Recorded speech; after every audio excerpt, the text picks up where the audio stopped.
Isaías capítulo 36, Isaías capítulo 36, eu tenho uma mensagem na nossa conversa de hoje, e eu queria falar com você sobre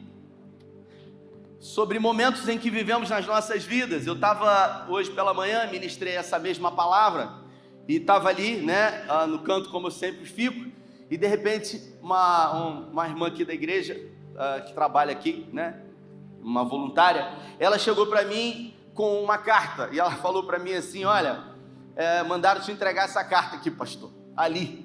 E eu confesso, Samuel, que eu recebi a carta, e eu, uma carta grande assim, estava o meu nome, pastor Rafael Lemos, e eu olhei e falei: rapaz, eu não vou abrir essa carta agora não, porque existem cartas que nós recebemos que ela tem o poder de produzir uma guerra dentro de nós. Quantos concordam nisso? Existem momentos que recebemos notícias que nos abalam profundamente. É uma carta de um pedido de divórcio, uma carta de falência de uma empresa, uma carta de uma notícia de que o filho se envolveu em drogas. São cartas distintas. Obviamente, a pessoa que pediu para entregar, eu acho que até assistiu o culto, não tinha nem nada a ver com isso.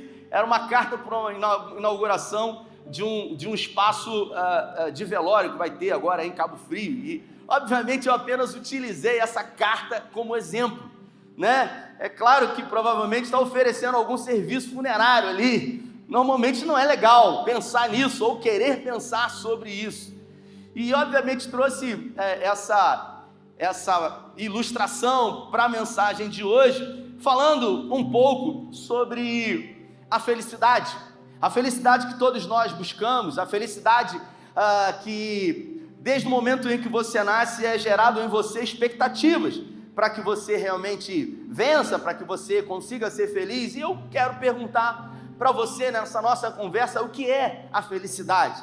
O que é, Monique, essa tal felicidade que todos buscam?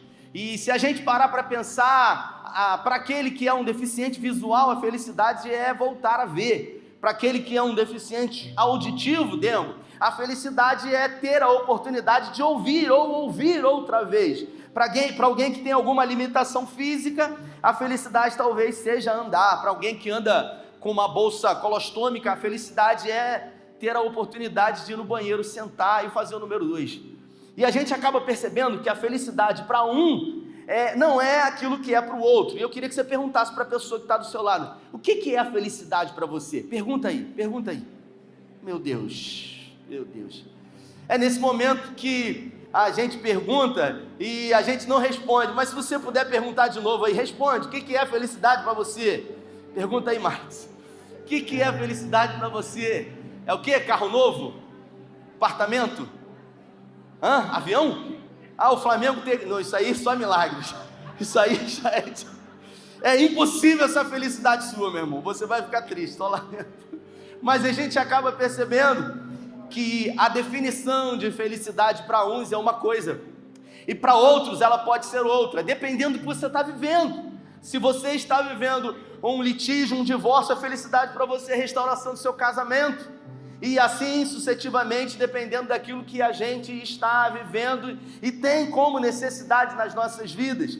Salomão, o homem mais sábio que já existiu, e ele viveu um momento da vida dele quando escreveu o Eclesiastes, que é considerado o livro mais mal-humorado da Bíblia, quando ele chegou na maturidade dos seus dias, quando depois de ter muita riqueza, depois de ter adquirido tudo, e o texto diz de Eclesiastes 9, tudo o que os meus olhos desejaram, ele diz, eu não neguei a eles. Então você pensa, tudo aquilo que ele gostaria de comprar, ele teve.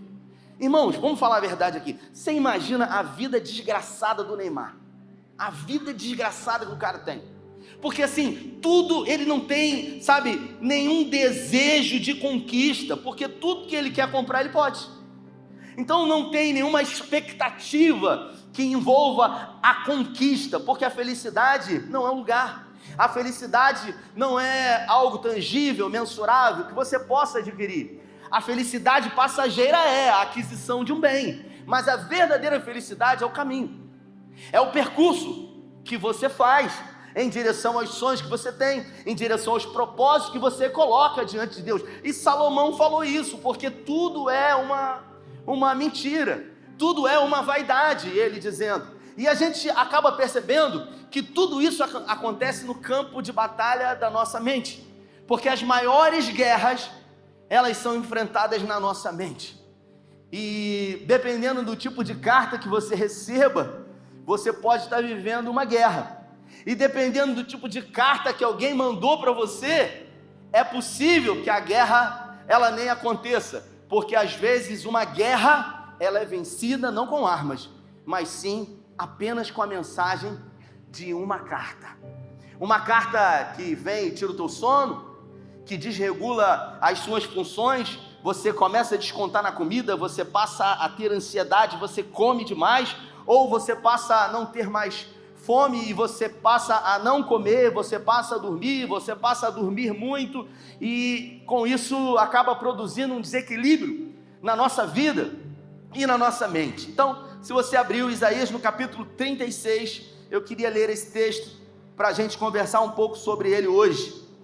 Versículo 1: no 14º ano do rei Ezequias, Senaqueribe, rei da Síria, guerreou contra todas as cidades fortificadas de Judá e conquistou-as. Então o rei da Síria enviou seu general, acompanhado de um enorme exército, de Laquis a Jerusalém, para falar com o rei Ezequias. O general parou no lugar onde o aqueduto de água, no tanque superior, na entrada para o lugar público dos lavadeiros. 3 homens foram ao encontro dele: Eliaquim, filho de Uquias, administrador do palácio; Sebna, o secretário; Joá, filho de Asaf, o historiador oficial. O general disse a eles: digam a Ezequias que o grande rei, o rei da Síria, diz: que defesa você acha que tem nessa guerra contra mim? Você está blefando. E essa é a verdade, suas palavras não estão à altura das minhas armas. Que tipo de segurança você tem para se rebelar contra mim? O Egito? Não me faça rir. O Egito é uma muleta inútil. Apoie-se nele e logo estará de cara no chão. Isso é tudo o que Faraó, rei do Egito, pode fazer pelos que se apoiam nele. Feche os seus olhos. Pai, essa é a tua palavra e uma vez mais em graça pedimos que o Senhor fale conosco, que o Senhor tenha liberdade na nossa mente e no nosso coração, e que possamos tão logo ao sairmos daqui sermos, ó Deus, ensinados sobre os erros e acertos de Ezequias diante dos desafios que enfrentamos na nossa caminhada existencial.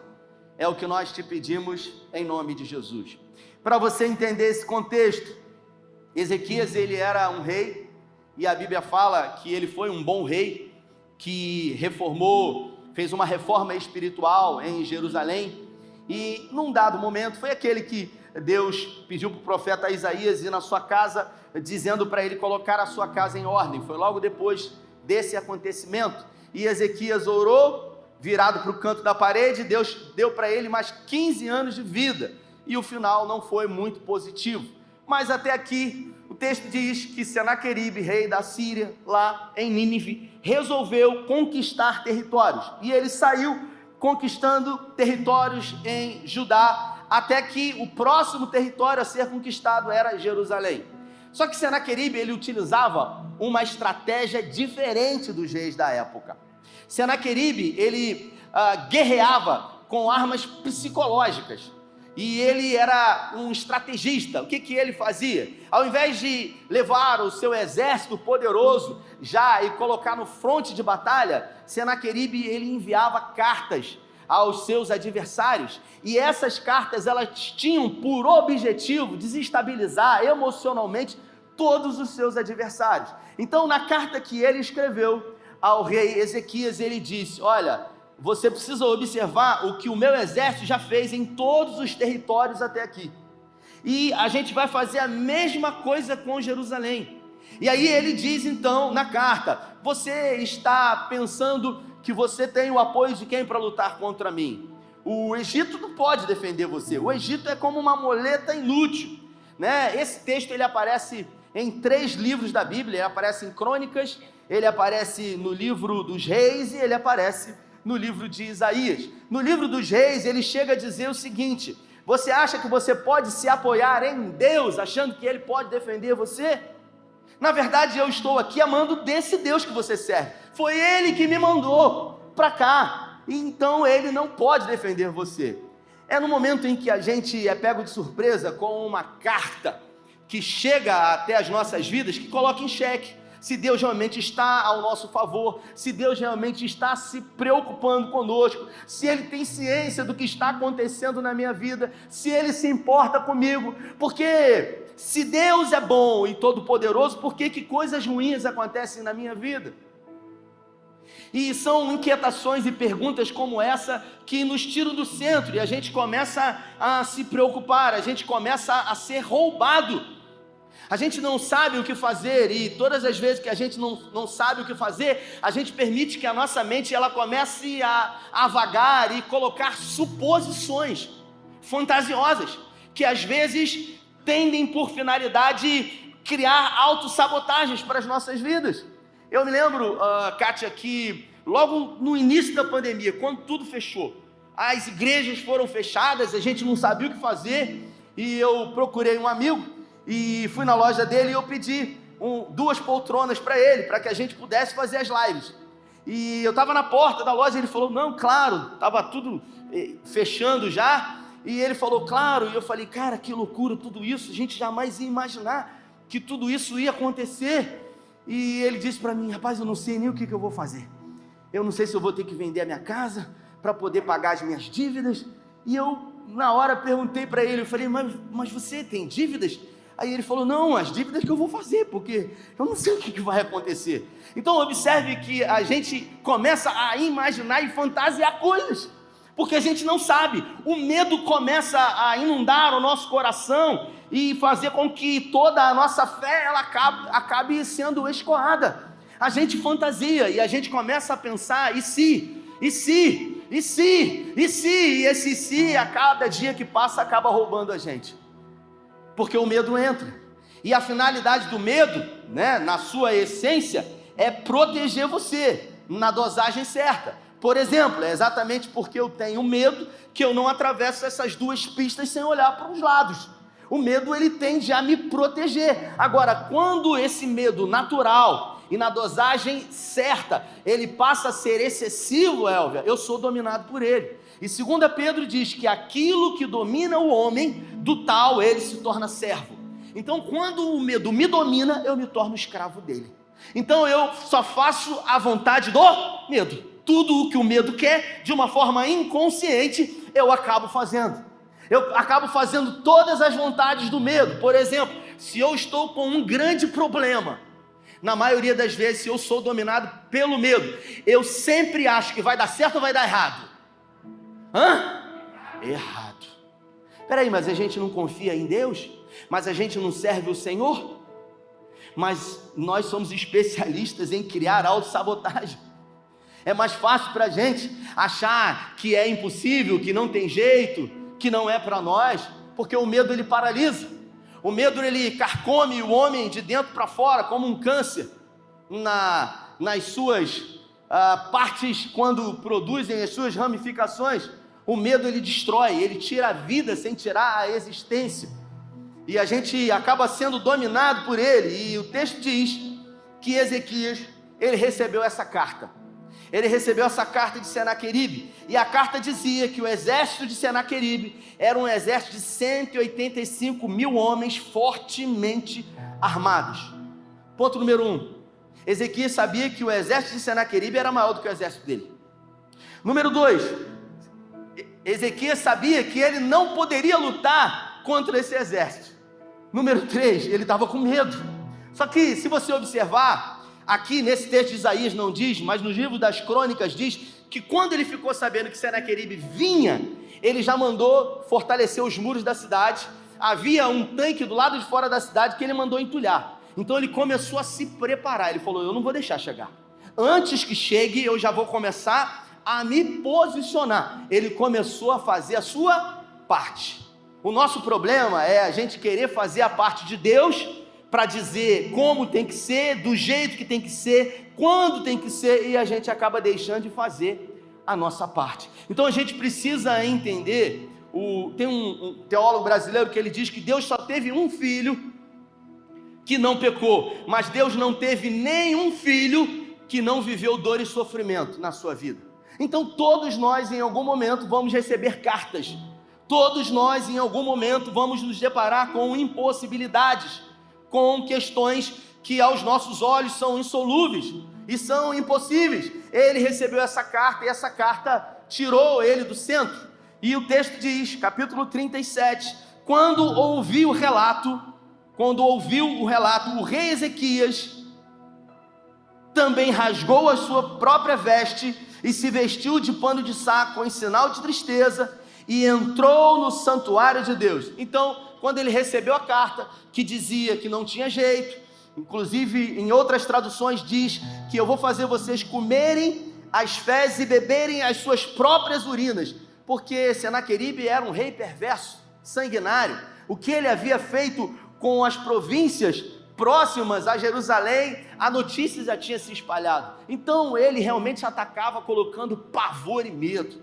Então quando ele recebeu aquilo, o texto diz que ele rasgou as suas vestes. E todas as vezes que a Bíblia fala sobre isso no Antigo Testamento, é em sinal de humilhação. Colocou o pano de saco e se prostrou diante de Deus, numa posição de impossibilidade. Então, quando a notícia ruim chega, quando uma carta, ela vem até você, a primeira coisa que você vai fazer, e é natural, é você chorar, é você prantear, é você se desesperar, porque esses são comportamentos humanos. Mas o texto diz que depois que ele chorou, depois que ele se vestiu de saco, que ele se humilhou, ele foi até a presença de Deus. E a Bíblia fala que Ezequias, ele leu a carta uma vez. Repita comigo, uma vez. Existe um problema sério quando a gente recebe uma carta, e eu estou colocando isso no sentido figurado, e a gente recebe essa carta e a gente lê essa carta, e essa carta abala a gente, e aí ao invés da gente buscar quem realmente pode fazer por nós, a gente passa a noite lendo e relendo essa carta, a gente vai no Google, busca as traduções, a gente coloca adjetivos, a gente coloca sinônimos, e a gente passa a viver em função não somente da solução dessa carta, mas a gente passa a viver em foco da carta, do que essa carta representa, e do que essa carta pode fazer nas nossas vidas. A Bíblia fala que Ezequias, ele leu somente uma vez a carta. Ele só leu uma vez porque era o suficiente, já era o bastante para ele. E depois de chorar, rasgar as suas vestes, ele entrou na presença de Deus. E isso para mim é lindo. E ao entrar na presença de Deus, Vinícius, ele apresentou a carta para Deus. Ele falou: olha, eu quero apresentar essa carta para o Senhor, porque eu não sei o que fazer, eu estou desesperado, eu não esperava por isso, mas eu quero apresentar essa carta diante do Senhor. Quantas são as vezes que diante de notícias ruins, a última coisa que a gente faz é se apresentar diante de Deus e mostrar para Ele a carta? Eu ouço pessoas que diante de grandes desafios que enfrentam, começam a bater cabeça e depois de tentar todas as possibilidades, elas dizem: agora só nos resta orar. Ou seja, aquilo que você deveria fazer primeiro, você deixa para fazer por último. A gente começa a buscar conselho em todo mundo, porque todo mundo é especialista em resolver o problema dos outros. Difícil é resolver o nosso problema, difícil é resolver os nossos desafios. E o texto diz que Ezequias entrou no templo e ele literalmente apresentou a carta para Deus. Ele disse: Senhor, eis aqui uma afronta feita a mim, mas não somente a mim e ao teu povo. Então eu peço que o Senhor venha nos socorrer, porque não sabemos o que fazer, mas uma coisa eu sei, que o Senhor é poderoso para fazer. E depois que ele orou e se colocou diante de Deus com a carta, olha o que o texto diz. Depois mandou Eliaquim, o administrador do palácio, o secretário Sebna e os principais sacerdotes, todos vestidos de pano de saco, chamar Isaías, filho de Amós. Então ele mandou chamar Isaías, porque Isaías era um homem de Deus. Então eu preciso consultar um homem de Deus. Quantas são as vezes que diante de uma situação em que a gente precisa decidir, de dois caminhos que a gente precisa trilhar, e a gente decide ouvir todas as pessoas? Quantas são as vezes que você envolve todas as suas redes de contato das mídias sociais nos seus problemas, quando na verdade você só pode e só precisa colocar diante daquele que pode resolver? É gente que está na igreja e está pedindo a oração a todo mundo, e está envolvendo todo mundo, fala com A, fala com B, fala com C, sabe? É igual o Homem-Aranha, começa a fazer um monte de teia, e começa a envolver todo mundo nessa teia, e bota essa carta no meio da teia, senta e fica se autocomiserando, dizendo, minha vida é assim, eu não tenho jeito, é por causa disso, é por causa daquilo. Senaqueribe não tinha a menor chance, irmãos, contra o exército. Ezequias não tinha a menor chance contra o exército de Senaqueribe, rei da Síria, mas ele resolveu se posicionar da forma certa. Ele mandou chamar Isaías, ele pediu uma orientação a Isaías da parte de Deus, e curiosamente a gente percebe com o texto que ele não tinha certeza do que Deus ia fazer. Ele não tinha sequer certeza de que Deus iria responder a sua oração, ou se Deus havia ouvido a sua oração, porque o texto diz aqui, esta era a mensagem. Ezequias diz o seguinte: este é um dia terrível, estamos numa crise. Ele está dizendo para Isaías, somos como mulheres grávidas que não têm força para dar à luz. Então você imagina a situação dele. Ele coloca uma posição de uma mulher que está dando à luz, e ela está ali naquele trabalho de parto há muito tempo, tentando colocar a criança para fora, e em algum momento ela perde a força e diz, eu não aguento mais. E naquela época não tinha cesárea. Entrou, meu irmão, vai ter que sair, não tem jeito, tem que fazer força, não é verdade? Não tem outra alternativa. E nesse momento ele perde a força, e ele clama a Isaías dizendo, a gente está como uma mulher grávida que não tem mais força para parir o seu filho. Você acha, ele pergunta, que o Eterno ouviu o que o general enviado pelo seu senhor rei da Síria e disse para zombar do Deus vivo? Você acha que o Eterno fará alguma coisa a respeito disso? Aí ele fala o seguinte, ore por nós. Ou seja, Ezequias ele não tinha nenhuma certeza, Rafa. Simplesmente ele chora, ele se coloca numa posição de humilhação, ele vai à presença de Deus e ele apresenta a carta a Deus de afronta, ele clama por socorro e ele vai querer ouvir um conselho de um homem de Deus, e nesse conselho que ele busca de um homem de Deus, ele pergunta para ele, será que Deus está ouvindo o que ele está fazendo? Será que Deus percebeu essa afronta que eu estou vivendo? Porque ele não tinha certeza, porque o seu coração também estava cheio de dúvidas, de medo, mas mesmo com um coração duvidoso, ele não deixou de fazer o que precisava ser feito. Observe que diante de um medo iminente, a gente precisa aprender, Elvia, fazer aquilo que precisa ser feito, mesmo com medo. Tem pessoas que falam assim, quando você estiver com medo, você vai com medo mesmo. Não, quando você estiver com medo, você vai com Jesus, e você enfrenta o medo. Porque a Bíblia fala que o perfeito amor, ele lança fora todo medo. E o texto segue dizendo o seguinte,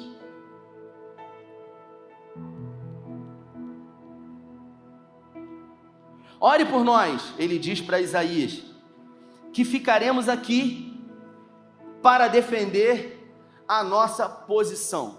Ele disse, a gente não sabe o que fazer, a gente não sabe o que Deus vai fazer, mas a gente já fez a nossa parte e nós vamos ficar aqui, na posição, esperando que o Senhor se manifeste, esperando que Deus faça por nós aquilo que nós mesmos não podemos fazer. E quantas são as vezes que nós, ao invés de, depois de colocar as coisas diante de Deus e esperar, mesmo diante de um silêncio ensurdecedor de Deus, a gente quer ajudar a Deus do nosso jeito. Deus não precisa de ajuda. Você imagina como que Deus vai sair dessa situação? Como é que Deus vai resolver tudo isso? Eu ouvi uma história uma vez de um pastor que foi participar de uma missão, e eles tinham enviado, muitos suprimentos para essa missão, e na hora do despacho de todos aqueles suprimentos, eles colocaram no avião errado os suprimentos. A pessoa que ficou destinada a despachar, despachou para um outro lugar do mundo. E o pastor, muito aflito ao saber daquilo, com poucos recursos, ele resolveu orar. E quando ele se colocou diante de Deus, Michele, ele orou e ele disse: eu não sei como o senhor vai sair dessa situação. Ele resolveu colocar para Deus a responsabilidade. Ele disse: eu não sei como quem diz para o Mr. M, Mr. M, como é que você vai sair dessa agora? Porque existem momentos na nossa vida que a gente acha que não tem jeito, que a gente acha que acabou, mas Deus é especialista em fazer aquilo que nunca foi feito.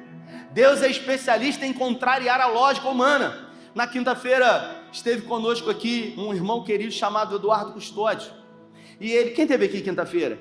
E ele contou o testemunho, ou uma parte do testemunho dele, dizendo que aos 20 anos de idade, ele não era cristão e resolveu ir para Itaperuna, do Rio para Itaperuna.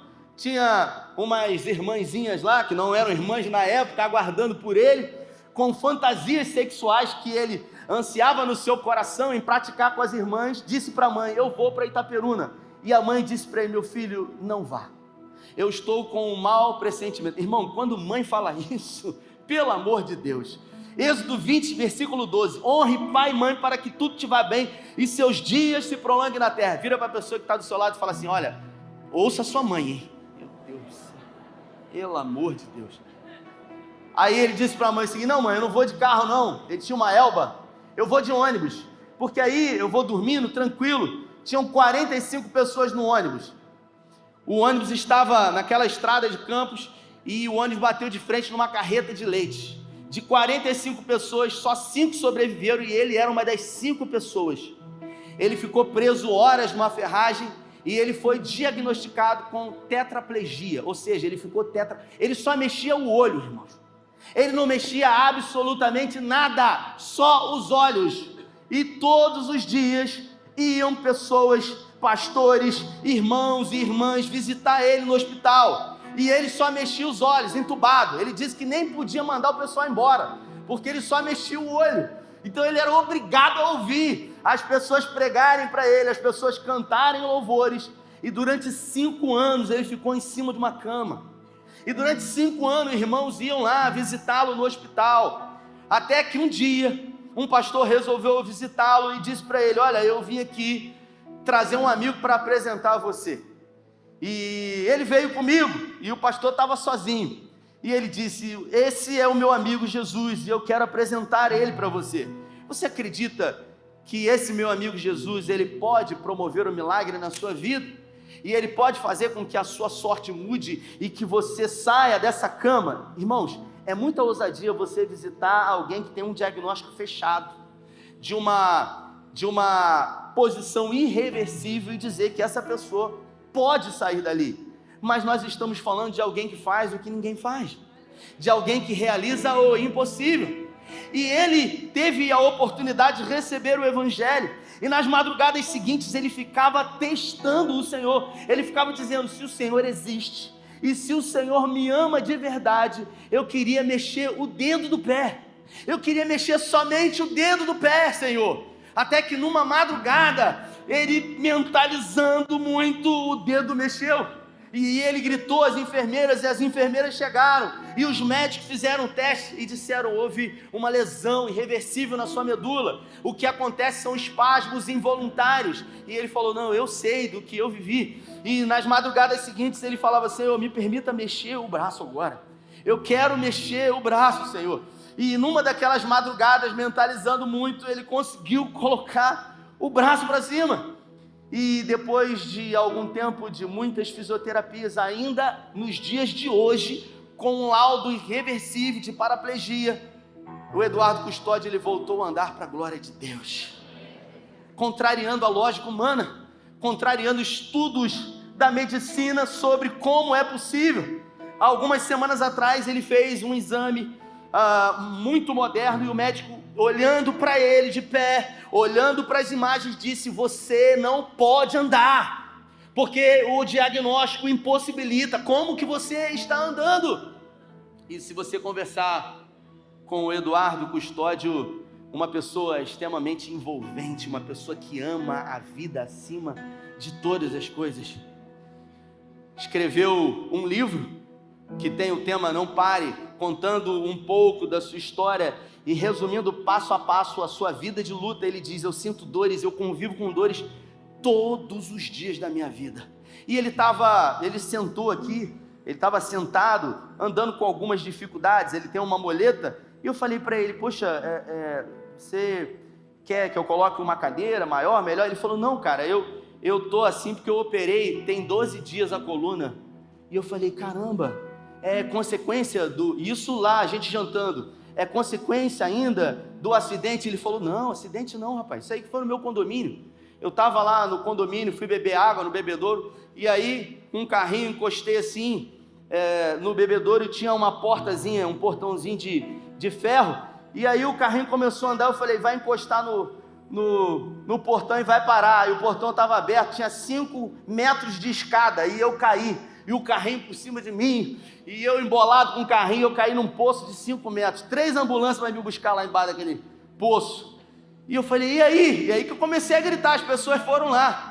E quando as pessoas foram lá, eu falei: me alinha aqui no chão. E as pessoas tudo com o telefone na mão filmando, porque elas não estavam preocupadas em me ajudar, elas estavam preocupadas em postar nas mídias sociais, tudo por um like. E ele disse que 8 bombeiros foram tirar ele de lá, e ele operou a coluna tem 12 dias. 3 semanas atrás, ele estava no pastor Valdir Brasil pregando, e depois que ele ministrou, o Valdir deu um abraço nele, apertado, e ele estava com a muleta. O Valdir abraçou, apertou, ele largou a muleta, ficou abraçado com o Valdir, e aí de repente a igreja começou a aplaudir. O Valdir foi olhar para a igreja, e ele começou a cair, porque ele estava sem a muleta. Ele falou: tô caindo, pastor, tô caindo. E ele caiu no chão. O Valdir foi ajudar, caiu por cima dele ainda, quebrou o cóccix em 3 lugares. Falei: que isso, rapaz, você não morre não, meu irmão, você é Highlander. Eu falei para ele, e ele falou: cara, mas eu decidi viver, eu decidi olhar o lado bom da vida. Se você tivesse vindo quinta-feira, você sem dúvida alguma ia sair daqui dizendo: eu não tenho problema nenhum. Porque alguém que tinha tudo para reclamar, alguém que tinha tudo para parar, alguém que tinha tudo para desistir, resolveu viver uma vida que vale a pena ser vivida.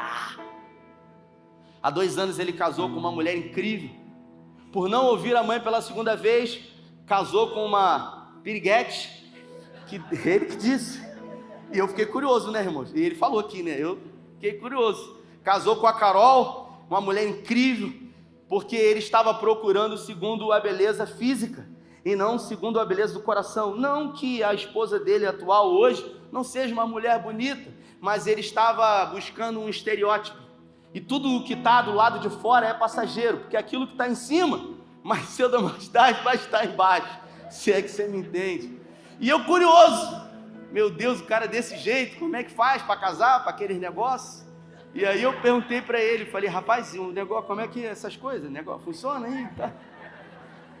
E ele falou: eu falei para Jesus, ele que falou aqui, eu falei para Jesus: se mexer o pé tem que mexer outras coisas, Jesus. E eu falei: glória a Deus, meu irmão, o Senhor é Deus que faz mexer tudo mesmo, graças a Deus por isso.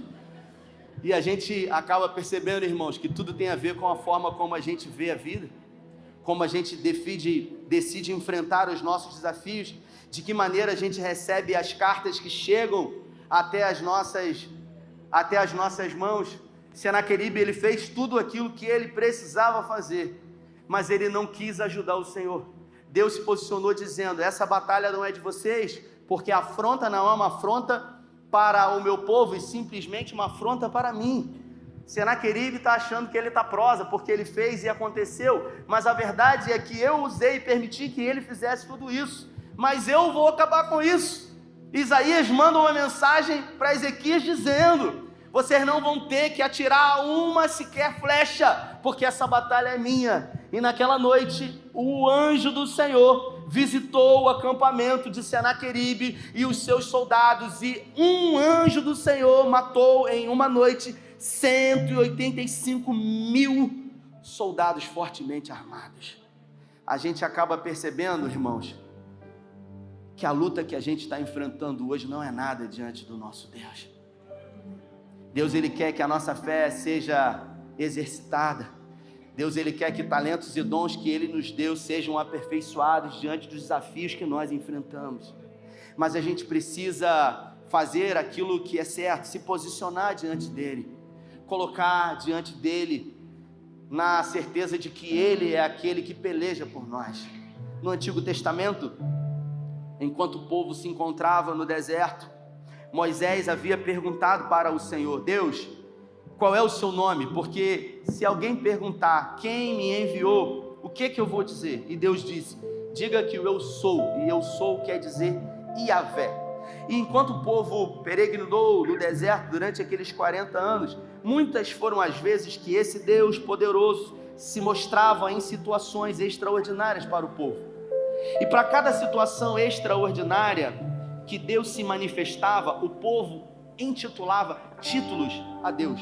Como, por exemplo, quando eles tinham ausência de paz e Deus se manifestava sendo a paz, eles intitularam o nome de Jeová Shalom para Deus, o Deus da paz, aquele que nos dá a paz. Em outras situações, como por exemplo, naquele episódio que eles ficaram doentes e Deus pediu para que colocasse uma haste com uma serpente, e Deus produziu cura a todos aqueles que olhassem para aquela haste na serpente. Eles intitularam um título de Jeová Rafá, o Deus que cura. Da mesma forma, quando eles tinham que enfrentar, eles tinham que guerrear outros povos no deserto, e eles não eram fortemente preparados, mas na força do Senhor, Deus pelejava as batalhas deles. Eles intitularam um nome ao Senhor, Jeová Sabaoth, aquele que peleja as nossas guerras. A gente acaba percebendo que para tudo o que a gente enfrenta, Deus se manifesta exatamente como nós precisamos. Não como nós queremos, não como nós gostaríamos, mas Ele sempre nos dando a oportunidade, o privilégio de recomeçarmos, de reconstruirmos, de nos mostrarmos mais fortes do que qualquer adversidade que se coloca diante de nós. Eu quero abrir um parênteses aqui. A minha vida, Carlinha está aqui na minha frente, ela sabe disso. Todas as vezes que acontece de eu receber uma carta, seja ela de qual gênero que for, e essa carta é uma carta inesperada, eu não esperava por aquilo me pegou de surpresa, a primeira coisa que eu penso é: caramba, como é que isso foi acontecer? A segunda coisa que eu penso é: podia ter sido pior. Isso já é inerente a mim. A terceira coisa que eu penso é: se o Senhor permitiu que isso viesse até a minha vida, é porque Ele vai me dar condições no nome dEle para que eu consiga vencer. É isso que a gente precisa entender, que nunca se ouviu, nem com o ouvido percebeu, um Deus além de ti, que trabalha em favor daqueles que nele esperam. Se coloque de pé. Nós servimos a um Deus de pessoas. O nosso Deus não é um Deus de lugares, nem um Deus de coisas. Ele é um Deus de pessoas. O Deus de Abraão, o Deus de Isaac, o Deus de Jacó, o Deus de José e o Deus da sua vida. Eu tenho absoluta certeza que se Ele colocou essa palavra no meu coração, é porque Ele trouxe você aqui. E talvez você tenha recebido uma carta que desesperou você, que tirou o seu chão. Talvez essa carta tenha um cunho emocional na sua história, um desafio que você não tem conseguido romper, quem sabe um desafio de um diagnóstico contrário, eu não sei. O que eu sei é que filhos e filhas de Deus cheios do Espírito Santo também passam por adversidades e lutas. Um tempo atrás eu vi um podcast do pastor Hernandes Dias Lopes, que ele disse, ele pregando, que homens e mulheres cheios do Espírito Santo também vivem momentos de depressão. E uma jovem se levantou e disse: que absurdo você está dizendo? Como pode um homem e uma mulher ser cheio do Espírito Santo passar por depressão? E ele se dirigiu à jovem dizendo para ela: homens e mulheres cheios do Espírito Santo também usam óculos para miopia, porque aquela jovem estava usando óculos. E a gente acha que tudo precisa ser resolvido no exato momento onde a gente encontra com Jesus. A verdade é que em todas as coisas nele nós seremos sempre mais do que vencedores. Mas a nossa fé, ela é aperfeiçoada de acordo com aquilo que enfrentamos e principalmente da forma como nós enfrentamos. o Eduardo Custódio resolveu enfrentar os desafios da sua vida da melhor maneira possível, entendendo que Deus estava no controle e que ele não iria ficar prostrado. Ele tinha todos os motivos, irmãos, para não vir aqui, para não se levantar todo dia diante das dores que sofre, mas ele decidiu viver uma vida que vale a pena ser vivida. Ele escreveu um livro e ele já está sonhando com um filme da sua história, porque ele disse: eu quero construir um legado. Talvez você tenha recebido uma carta. Quantos aqui receberam uma carta com um cunho adverso aí nesses últimos dias? Quantos aqui? Eu queria convidar você a apresentar essa carta diante de Deus. Talvez uma carta que você não esperava receber, talvez uma carta que tirou o seu chão, uma carta que desesperou você, que tirou a sua paz, que tirou o seu sono, que tem produzido desassossego de alma. Se você está no seu lugar, eu queria orar com você. Eu queria que você viesse aqui.